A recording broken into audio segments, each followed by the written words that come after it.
So I am a ghost story fanatic, a ghost story aficionado, I would say. I have volume after volume of anthologies of ghost stories, and I've read them all. I've gone through almost every one of the books from beginning to end.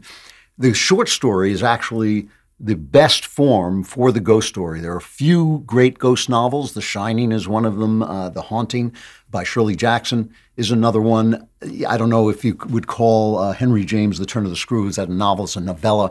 Mostly short stories are the best thing for ghost stories because a ghost story is not like a horror story. It doesn't depend on gore and shocks and startling surprises. It depends on kind of subtlety, this kind of subtle sense of just a chill up your spine that something eerie is going on, that the uncanny is there, and the presence of the uncanny kind of changes everything. So I'm always watching every new ghost story. There are a couple of good movies. The Haunting is one of my favorites. The old one, not the new one, not the remake of it. And also my favorite, everybody's favorite ghost story who really understands ghost stories, The Innocents, which is based on Turn of the Screw, The Innocents with Deborah Kerr. But there's a new film out called Last Night in Soho. I guess it came out maybe a couple months ago, which is really interesting because it's kind of two films. It's the first 45 minutes, which is beautiful and so well done and so well acted. This is by Edgar Wright. He's the guy, he's a very innovative filmmaker. He made Shaun of the Dead and Hot Fuzz, very funny films. And then he made Baby Driver, which is also a nice little thriller, or at least most of it is a nice little thriller. But Last Night in Soho, the first 45 minutes, takes place in swinging London. It's about a girl who kind of dreams her way back into swinging 60s London. And the soundtrack is wonderful. It stars Thomasin McKenzie, who is an absolutely lovely young woman, and they use her loveliness and the sweetness of her and dress her in this very sweet and innocent way.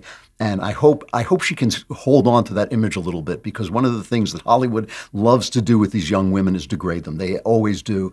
They always put them in the idea of a woman growing up in Hollywood is she becomes sexually degraded and promiscuous and does nude scenes. I wonder if Thomasin McKenzie can hold on to a little bit of this persona. And the story is a girl who is from the country who gets a chance to go to college in London.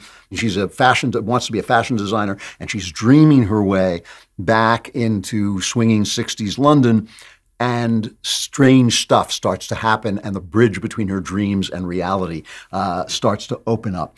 As I say, the first 45 minutes are terrific. And as I was watching this first 45 minutes, because it's just really innovative, charming, great soundtrack, delightful. And as I was watching it, I was thinking, I know these stories so well. There is nowhere for him to take this story except in either an extraordinarily subtle direction, which would be fantastic, but I know he's not going to go there because he's making a movie. They're spending a lot of money, so they're going to go in the kind of Twilight Zone direction, and they did that. And the second half is not bad. I'm not saying it gets bad. It's just the first 45 minutes is so great that the second half is okay, so it's a Twilight Zone story, and it's fun. It is fun. It's really good.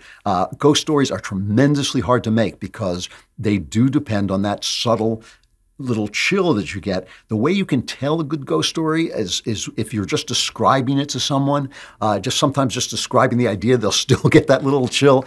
Whereas horror is always dependent on effects. It's always dependent on execution. This thing jumps out at you. There's gore and you're disgusted. You're afraid of death and all this stuff. Whereas Last Night in Soho, for the first 45 minutes, as I say, takes this beautiful, charming girl, puts her in a dysfunctional modern London culture, and then you watch her deal with both her dreams and this broken culture and sort of try to bring these two things together in her life. It's in some ways an inherently culturally conservative film, which is very beautiful. Thomasin McKenzie will be a star if she can maintain that vulnerability and sweetness. And it's worth watching. If you like ghost stories, I would say the first 45 minutes is great. The rest of the film is fine and entertaining. And I was not sorry I watched it and can recommend it in those terms. If you want more Klavan-y goodness, like and subscribe. And if you want all the Klavan-y goodness, subscribe to my podcast wherever you get your podcasts.